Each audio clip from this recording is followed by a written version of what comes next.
Ismaël Saïdi est producteur, réalisateur de courts et de longs métrages. Il est notamment connu pour avoir mis en scène la pièce Djihad, qui connaît un véritable succès et dont je suppose on n'a pas encore fini d'entendre parler. Alors Ismaël Saïdi nous propose une définition assez étrange du rire, à partir d'une équation. Pour lui, comédie est égale à drame, plus temps, plus soi. Alors monsieur Saïdi, pourriez-vous s'il vous plaît nous éclairer sur cette étrange équation qui sert de définition à l'humour?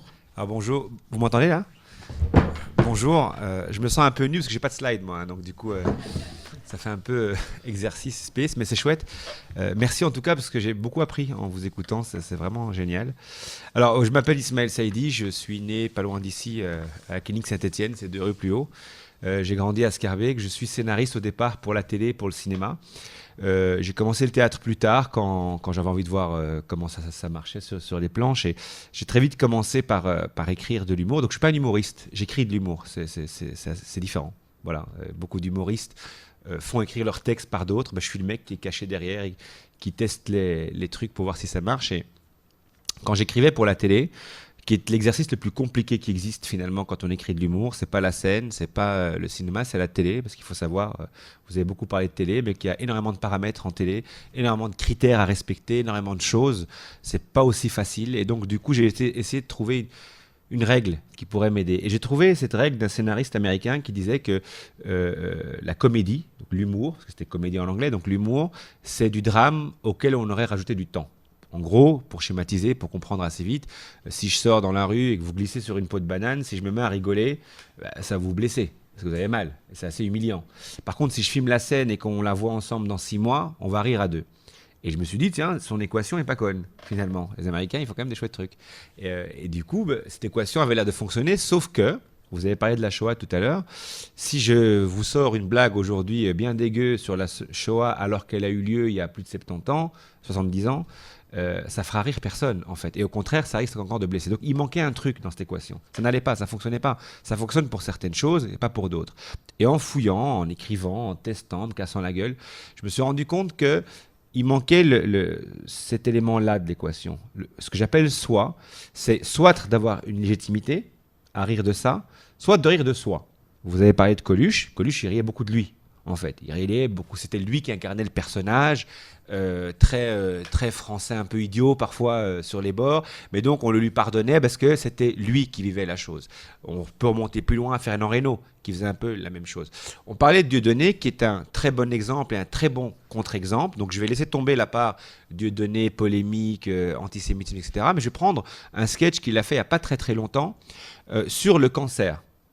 Ce sketch sur le cancer, il est juste horrible, en fait, quand vous l'écoutez. Sauf que comme il parle de son oncle qui vient de mourir du cancer, et que c'est un sketch qu'il a écrit en hommage à cet oncle qui vient de mourir, et donc du coup, il joue cet oncle qui arrive chez le chirurgien, le sketch en devient hyper drôle, parce que ce rapport à soi, ce rapport à la personne qui raconte ou à nous, fonctionne.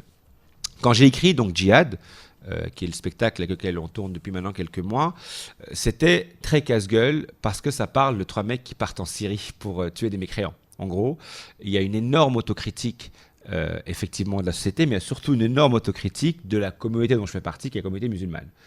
Donc je suis belge, musulman, pratiquant, assumé, ça n'y a pas de souci. Et donc il y a quand même une énorme autocritique. Et c'est vrai qu'au départ, quand le texte est sorti, qu'on a commencé à répéter, etc., bon, je ne devais pas jouer dedans.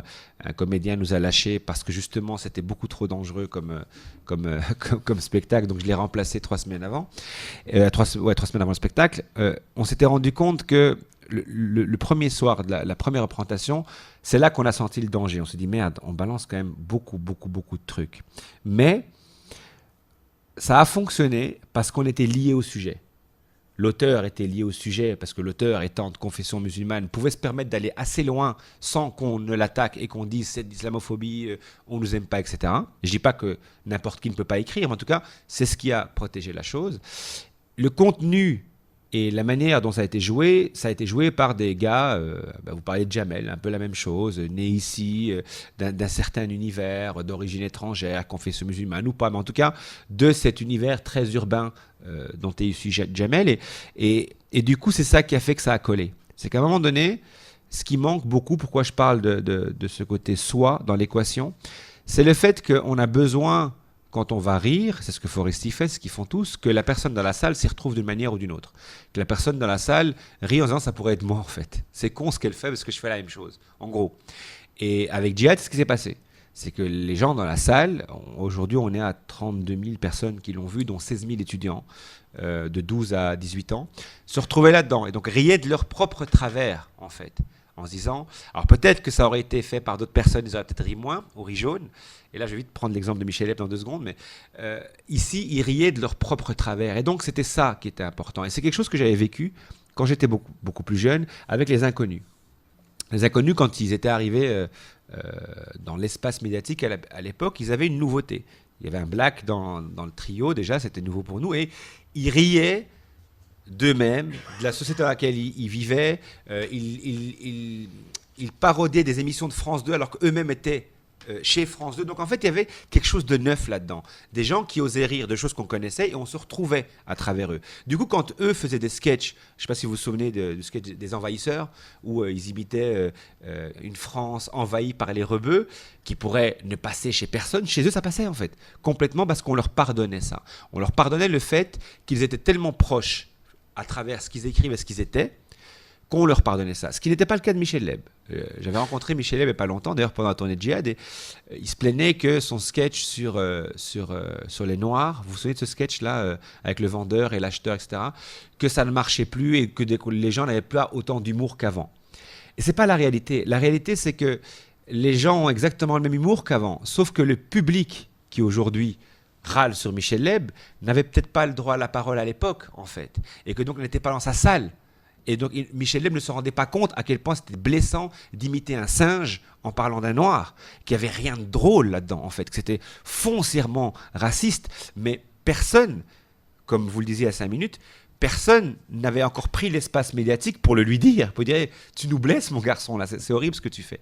Et donc, peut-être que si ce sketch avait été fait par Michel Blanc, il s'appelait, c'est ça, à l'époque? C'est ça qu'il s'appelait, l'humoriste black? Tu te souviens comment il s'appelait? Michel Blanc? Non, pas Michel Blanc. Éric Blanc? Éric Blanc. Ouais, il y avait beaucoup de blancs noirs à l'époque dans les noms. Éric Blanc, ça serait peut-être passé, mais c'est pas passé chez Michel Leb. Et donc cette équation, pour moi, elle est très importante. Elle est importante parce qu'on l'a vécu jour après jour, en discutant, en débattant avec les gens, de se dire, bien entendu qu'on peut rire de tout. C'est clair, c'est le principe même de l'humour. Vous disiez là tout de suite qu'il y a des éléments dramatiques comme la Shoah, où les gens qui l'ont vécu ont fini par en rire. Mais il faut effectivement une certaine légitimité. Je me dis qu'on peut rire de tout, déjà si on commence par soi. Si je commence là par rire de choses qui m'arrivent et de mes travers à moi, vous allez en rire et on ouvre déjà la porte et je peux passer à vous dans le sketch d'après. Vous parliez il y a 2 minutes de Jamel et du fait qu'il s'enfermait d'une certaine manière dans un communautarisme. C'est vrai et en même temps c'est faux. Le plus bel exemple, c'est plutôt Gad Elmaleh, je pense, qui lui avait commencé très fort sur son appartenance à un univers beurre. D'ailleurs, il avait, sur les 7 ou 8 personnages qu'il avait, je crois qu'il y en avait 3. Il y avait Baba Yahya qui était le grand-père, enfin. Et ce qui avait fait le succès de Gad à l'époque, c'était que ça parlait aux Juifs et aux Arabes, finalement, d'une certaine manière. Donc, il arrivait à avoir un public assez large. Sauf qu'il s'est très vite rendu compte qu'il allait s'enfermer dans une espèce de catégorie d'humoriste beurre dans laquelle s'est enfermé plus tard Jamel. Et prochain spectacle après, il a élargi en faisant des sketchs sur les cigarettes, sur le divorce, sur son fils, des choses qui étaient beaucoup plus universelles. Je pense qu'on ne s'enferme pas nous-mêmes dans une catégorie. Je pense qu'à un moment donné, quand vous voulez écrire de l'humour et que vous voulez que ça marche, la première chose que vous faites, et c'est ce que je crois la plupart des humoristes ou ceux qui écrivent de l'humour ont fait, c'est de parler de ce que vous connaissez. Quand vous êtes Jamel, vous parlez de votre famille, de votre quartier. Quand vous êtes Gad, vous parlez de votre Maroc natal. Quand vous êtes Coluche, vous parlez de cette France profonde, d'où vous venez. Et à un moment donné, vous êtes obligé de parler de ça, parce que c'est ce que vous maîtrisez. Quand je parle de djihad, je parle de ce que je maîtrise. Le quartier où j'ai grandi, les mecs qui ont été lobotomisés par des radicaux. Ce sont des choses qu'on connaît. Et effectivement, le but n'est pas de s'enfermer là-dedans. Parce qu'après, tu te retrouves à faire plein de débats où tu parles plus que de ça, alors que tu n'es pas du tout théologien. Mais c'est qu'au départ, il faut commencer par quelque chose. Et vous commencez, je crois que pour avoir une légitimité dans l'humour, qui est l'exercice le plus compliqué en matière d'écriture, en matière de scénario, je pense, c'est d'avoir cette légitimité. Et pour l'avoir, il faut parler de choses qu'on connaît. Et c'est pour ça que j'ai rajouté le côté moi, soi, myself, dans l'équation. Ça, c'est pour l'explication de l'équation. Et je m'étais dit que je n'allais pas parler pendant 1 heure et que je voulais quand même vous faire participer. Donc, si vous avez des questions là-dessus, c'est peut-être le moment. Bien. Alors merci Ismaël Saidi pour ce témoignage, on peut le dire, et cette définition qui vous est propre, celle de l'équation humour, comédie égale drame, temps et soi. Alors qu'en pensez-vous? Y a-t-il des questions, des réactions par rapport à cette définition? Manque-t-il peut-être quelque chose à l'équation? Non, Ou est-elle complète? non, je la trouve intéressante. Mais alors je me pose la question par rapport à Charlie Hebdo. Est-ce qu'on peut vous demander de parler un Ouais. tout petit peu plus fort? Poser Merci. la question par rapport à Charlie Hebdo. Je me dis que donc ils ne pouvaient pas parler, eux, parce qu'ils n'étaient pas en droit de parler de quelque chose qu'ils connaissaient ou... Alors, je vais vous répondre. D'accord. C'est marrant, cette question, je l'ai eue, je crois, Ça, après le spectacle Djihad. Pour ceux qui ne connaissent pas, on fait des débats avec les écoles directement. Donc on arrête le spectacle, on se débarbouille et puis j'anime le débat avec des étudiants. Et c'était parfois des salles de 300 et parfois des salles de 1200 élèves à qui on doit répondre. Et la question votre question est très, très intéressante et je vous remercie d'ailleurs parce qu'elle est liée à Dieudonné. Parce que la question qu'on reçoit, c'est pourquoi Charlie Hebdo, il faut le défendre et Dieudonné, il n'a pas le droit, en fait. Et alors Charlie Hebdo, la première réponse que je vais donner, c'est que non. Mais Charlie Hebdo, ils n'écrivent pas de l'humour, c'est de la satire, c'est encore autre chose. On va les mettre dans la case de caricature de presse. Donc ils ont une légitimité, en fait, en tant que journaliste ou caricaturiste de presse. Le fait qu'on parle de choses qu'on voit, qu'on connaît, qu'on analyse, ils ont cette forme de légitimité et puis ils ne vont pas sur scène. En fait, ils ont un magazine dans lequel ils mettent des caricatures. Je crois que Charlie Hebdo, on peut leur reprocher beaucoup de choses, sauf une, c'est qu'ils n'ont pas focalisé sur les musulmans. Ils ont quand même... Moi, je dirais qu'ils ont plus focalisé sur les cathos que sur les musulmans à la rigueur, mais ils ont balayé large. Ça va de Marine Le Pen à la caricature du prophète. La vraie question qu'il y a, et qu'on nous pose tous les jours, c'est pourquoi Charlie Hebdo et pourquoi Dieudonné? Et en fait, je me suis rendu compte après des mois que le gros problème qu'on a eu, c'est qu'on n'a jamais fait de pédagogie là-dessus avec les gosses. Quand il y a eu le problème de Dieudonné, ils ont revu des vidéos non-stop sur YouTube, parce que c'est vieux de donner, hein, c'est pas récent. Hein. C'était depuis le sketch chez Fogiel, puis il y a eu un moment, ça s'était calmé, puis c'est remonté, puis ça a rechuté. C'est pas depuis Manuel Valls, ça c'est quand même beaucoup, beaucoup plus vieux. Mais on n'a jamais rien expliqué. Dieudonné en a profité, parce qu'il s'est dit, là j'ai une ouverture de dingue, ça reste du business, hein. Je peux remplir des salles en jouant Calimero, ça marche du tonnerre. Et les jeunes n'ont pas compris ça. Et puis avec Charlie Hebdo, les jeunes n'ont pas compris. Il y a un élan de dingue, on dessine le prophète, tu rigoles de ça, il y a des millions de gens en rue pour nous insulter, c'est comme ça qu'ils le voient eux, mais Dieudonné non. Lui non, on lui a interdit des salles et puis Dieudonné rajoute une couche. Hein. Chaque vidéo YouTube rajoute une couche. La réalité est bien entendu plus complexe que ça, et quand on arrive à le dire aux jeunes, ils comprennent, c'est qu'il faut déjà expliquer aux gens, et cette pédagogie on la trouve jamais dans les écoles, la différence entre la caricature, l'humour et l'incitation à la haine. C'est deux choses différentes. Et je vais donner deux exemples. Quand Charlie Hebdo dessine le prophète, qui dit c'est dur d'être aimé par des cons, par exemple, ils ne disent pas dans le dessin vous devez absolument haïr les musulmans. C'est une race de merde, faut les tuer. Il ne le dit pas. Je crois même que si on gratte derrière le dessin, c'est exactement l'inverse qu'ils disent finalement.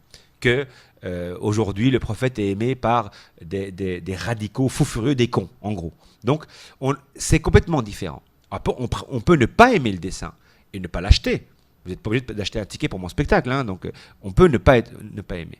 Quand Dieudonné dit dans un spectacle que les Juifs sont les banquiers du monde, qu'ils détiennent l'argent, qu'ils l'ont bloqué pour ces spectacles, qu'est-ce qu'il disait encore? Enfin, il y a plein de trucs comme ça, qu'il y a une espèce de complot dans le monde, qu'ils détiennent tout, que c'est des esclavagistes, etc., etc.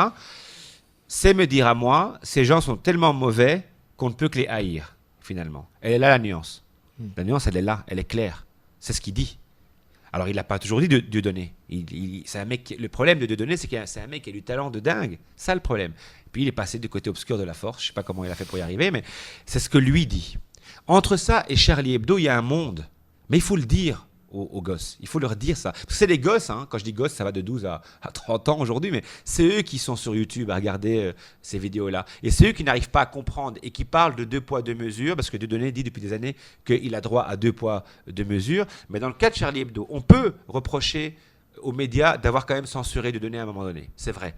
Après le sketch chez Fogiel, il y a eu une connerie qui a été faite par pas mal d'animateurs, de l'avoir bloqué, censuré, et du coup d'avoir ouvert en fait la boîte à Pandore et d'avoir créé le problème. Il n'aurait pas fallu le censurer, il a fait une connerie, il a fait un sketch à la con à la télé, il s'excuse ou il s'excuse pas, c'est un autre problème, mais voilà, on arrête. Mais ce boycott a fait que ça lui a donné à lui l'aura de la victime, et du coup, qui vient le voir? Toutes les personnes qui se sentent victimes d'un système. En gros, c'est ça. Quand vous voyez les gens qui suivent Dieudonné, c'est ceux qui se sentent bafoués par un système. Et ce mec, il est quand même phénoménal. Il arrive à avoir dans la salle des extrémistes musulmans et le FN. Si, il est dans la même salle, le gars. Donc, il a trouvé une recette magique. Ça j'arriverai jamais à comprendre. Mais les gosses, il faut leur expliquer ça. Que la nuance, elle est là dans l'humour. Que rire d'une croyance, c'est le droit de tout le monde. Et je prends beaucoup l'exemple des inconnus. C'est des gens que d'abord parce que j'adore leur humour, et qu'en plus les inconnus, pour ceux qui s'en souviennent, dans les années 90, 90, ils avaient fait un sketch qui s'appelle Jésus II le retour. Je ne sais pas si vous vous souvenez de ce sketch. Mes gosses le regardent aujourd'hui, ils rigolent encore. Sauf que ce sketch est une insulte suprême à qui serait catholique, finalement. Parce que quand même, en tant que catholique, tu vois Jésus qui donne des coups de poing à tout le monde, qui est joué par Jean-Claude Van Damme, c'est horrible si tu as une foi catholique. Sauf que nous, petits musulmans, on rigolait. Donc à un moment donné, c'est ce que je leur dis, je dis, ça vous fait rire vous. Pourquoi vous auriez le droit, vous, de rire à ça? Et Charlie Hebdo n'aurait pas le droit de rire de tes croyances. Il rit pas de toi, il rit de tes croyances. Et là, tu sens qu'il y a un truc qui se passe. Ils disent, ah ouais, mais ça on ne l'a jamais dit. On ne l'a jamais dit comme ça. Nous, on nous a juste dit, t'es Charlie ou t'es pas Charlie. C'est ça qui s'est passé. En France, pire qu'en Belgique. C'est t'es Charlie ou tu l'es pas. Mais non, il y a un monde entre être Charlie et ne pas l'être, et il faut expliquer aux gens aussi la différence entre rire d'une croyance, rire d'une philosophie, parce que moi j'y crois pas et que ça me fait rire, avec aucune obligation de rester dans la salle si ce que je dis ne vous plaît pas, aucune obligation de l'acheter, ce magazine, et quelqu'un quand même qui se met sur YouTube, qui a un pouvoir médiatique et qui dit que les Juifs ont vendu des esclaves, il y a que qui ont fait ça, qui détiennent de l'argent et machin, machin, machin, et qui pousse les gens vers la haine du Juif d'une certaine manière, même s'il ne le dit pas. Même si il est aujourd'hui assez intelligent et bien entouré d'avocats pour savoir jusqu'où il peut aller pour être de ce côté-ci de la loi. Mais en substance, ce qu'il y a derrière, c'est ça. Les Juifs m'ont boycotté parce qu'ils détiennent les médias, parce que c'est Arthur, parce que Patrick Bruel donne de l'argent au Mossad, ou je ne sais plus ce qu'il avait dit comme connerie. Et ça crée la haine. Et donc ça, c'est de l'incitation à la haine. C'est deux choses différentes. Si demain, vous faites un sketch et vous dites, franchement, les musulmans, c'est des animaux, c'est des sauvages, il faut les virer d'Europe, c'est de l'incitation à la haine. C'est deux choses différentes. Si vous dites, moi, leur prophète, il me fait rigoler, franchement, c'est de la connerie, c'est de l'humour. Et je termine le sujet de Dieudonné et Charlie Hebdo sur un truc qui est fascinant, pour vous dire à quel point parfois la mauvaise foi peut aller très loin. Si vous allez sur YouTube, vous tapez Dieudonné prophète, et vous avez le sketch que Dieudonné a fait sur le prophète de l'islam, qui est horrible, qui est 100 fois ce que Charlie Hebdo a fait. Il le traite de petit maigrichon, qui a 2 pattes de miche, qui pue le bouc. C'est ce qu'il dit, hein. Tu vois. Et là, il n'y a personne chez les musulmans qui s'est levé pour lui dire « Hé gars, t'as pas le droit de faire ça ». Parce qu'il avait déjà gagné leur empathie. Ça y est, c'était déjà le mec anti-système, etc. Et donc, ils lui ont pardonné ça. Mais son sketch, si vous allez voir sur YouTube, il est pire que toutes les caricatures de Charlie Hebdo. Mais c'est passé comme dans du beurre. Je ne sais pas si j'ai répondu à votre question, madame. Bien, y a-t-il peut-être une autre réaction de la part du public? Oui, monsieur? Vous avez parlé de pédagogie, il y avait en faire notamment autour de Charlie. Mais alors je pense à un événement récent, Bedos, donc, qui vient d'être acquitté par rapport au fait d'avoir traité Morano de connasse. Ouais. Voilà. Et on sait bien que si un gamin dans une cour de récréation dit à une prof, bon, ou simplement à quelqu'un d'autre connasse, il risque quand même d'être sanctionné, quoi. Et de nouveau, il faut prendre les gosses et leur dire voilà pourquoi il a été acquitté. Il n'a pas été acquitté parce qu'il lui a dit connasse, il a été acquitté parce qu'il lui a dit connasse dans un sketch sur une scène de théâtre, en fait. Et que Morano en face est un personnage public, la prof ne l'est pas. Donc dans l'espace sur lequel il était, c'est pas galant, c'est même très stupide de la part de Bedos. Mais en même temps, c'est Bedos. Je veux dire, ça aurait été fait par Gad Elmaleh, je crois que le juge aurait agi différemment. Mais là, c'est Bedos. Je veux dire, je crois qu'il a traité de connard toute la classe politique française depuis qu'il est là. Et donc, c'est ça. Il faut prendre le temps, il faut prendre 20 minutes pour leur dire, il était sur scène. C'est sa manière de rire depuis 30 ans ou 40 ans, ou je ne sais pas combien de temps il est là. Il a toujours fait ça. Sa manière de critiquer l'État, c'est d'insulter les gens, c'est d'être con. Il joue un con, d'ailleurs, sur scène. Il joue d'une manière... ça fait des années qu'il joue un peu ça aussi. Hein. Le mec qui lit la presse, qui se met à insulter tout le monde. Et donc, c'est ça qu'il faut dire à l'élève. À la rigueur, si tu veux utiliser l'espace scénique pour dire un truc que ta prof a fait que t'aimes pas, écris un truc, va sur scène, préviens que c'est de la fiction, lâche-toi. À la rigueur. Mais c'est ça, le problème c'est que l'information va beaucoup trop vite, que l'école n'a pas suivi. La vitesse à laquelle l'école va n'est pas du tout la vitesse à laquelle YouTube et Google fonctionnent, et que donc eux ont l'info le matin, et il faudrait presque, je sais, hein, j'ai un respect profond pour les profs, sincèrement, depuis toujours d'ailleurs, mais il faudrait presque que les profs fassent comme les chargés de communication, et tous les matins, tu vois, un dossier de presse, pour voir ce qui a été dit la veille, parce que vous avez tout à fait raison, le gosse va dire, j'ai le droit de dire connard, lui il l'a dit, mais il faut de nouveau recontextualiser, recentrer la chose, parce que c'est ça la pédagogie. Ils sont livrés à eux-mêmes, ce ne sont pas les mêmes enfants que vous avez été, que j'ai été, que tu as été, ils sont livrés à de l'info en permanence. C'est pas la faute des journalistes non plus qui, eux, doivent survivre en balançant de l'info. Ils savent très bien qu'ils ne peuvent pas attendre que le lendemain, le soir, sorte le matin, alors qu'il y a eu plein d'infos la veille. On doit changer la manière de faire de la pédagogie avec eux par rapport à ça. Peut-être un cours, on l'avait proposé à la mini, je ne sais pas ce qu'elle va faire, mais un cours d'éducation aux médias, où chaque jour, ils épluchent, où le prof serait un journaliste à la rigueur, à la retraite, pas à la retraite, on s'en fout, mais un journaliste qui épluche avec eux. Tiens, qu'est-ce qui a été dit hier, etc. C'est beaucoup trop pour eux. Je le vois avec mes gosses, c'est beaucoup trop d'informations pour eux. On parlait de Charlie Hebdo, je ne sais pas si vous vous souvenez, le nombre de vidéos qu'il y a eu ce jour-là à la télé, c'est pas possible. Le flic qui meurt par terre, zoomé dessus, des interviews. Les gosses étaient complètement comme des buvards, ils absorbaient ça. Et donc vous avez raison pour cette histoire de Bedos, mais il faut alors s'asseoir et lui expliquer que sur scène, c'est pas la même règle. Que la scène sert à ça aussi. Que peut-être quand il a dit connasse à Morano sur scène, le personnage qu'il incarnait voulait dire connasse à la politique de Morano sur scène. Et les gosses sont assez intelligents pour le comprendre, ils le comprennent. Mais il faut prendre le temps de leur dire ça. Je ne sais pas si j'ai répondu. Bien, merci Ismaël Saïdi. Alors voilà, en guise peut-être de leçon ou de morale, on retiendra votre citation. On peut rire de tout, mais seulement si on commence par soi. Et que d'une certaine manière, ce qui compte, c'est de pouvoir faire la part des choses entre l'intention bienveillante de l'humour et de l'humoriste, c'est ce qui lui confère sa légitimité, et d'autre part, l'incitation à la haine qui est l'intention peut-être négative ou malveillante qui doit limiter la liberté de l'expression de l'artiste. Je voudrais juste prendre des exemples très cinématographiques. C'est pas pour rien que des personnages comme De Funès et Bourvil ont gagné une telle universalité. Quand mes parents sont arrivés du Maroc dans les années fin 60, début 70, début 70, toute cette génération-là, leur héros, c'était De Funès et Bourvil. Hein. Je veux dire, vous n'avez pas intérêt à dire un truc de mal sur De Funès, on vous a écorché vif directement. D'abord parce qu'effectivement, c'est un humour de situation, et donc c'était plus facile à comprendre, même si tu ne parlais pas français. Mais les premières personnes dont riaient De Funès et Bourvil, c'était eux. Hein. De Funès, c'était ses mimiques, où en fait, il riait de lui. Le mec, il était même infect, en fait. Et Bourvil, c'était le niais. Et donc, je pense que ce n'est pas l'unique forme d'humour qu'il y a. Mais l'humour change avec la société. Et aujourd'hui, on est tous crispés.